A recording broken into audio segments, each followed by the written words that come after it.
Hi guys, welcome back to a new episode of Apps Academy. Today in this video, I'm going to show you how you can log out of your Shopbase account. Keep watching the video till the end.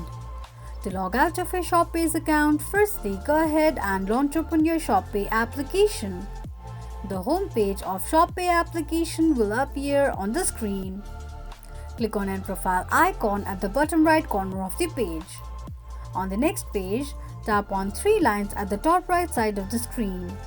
From the pop-up, click on Sign Out.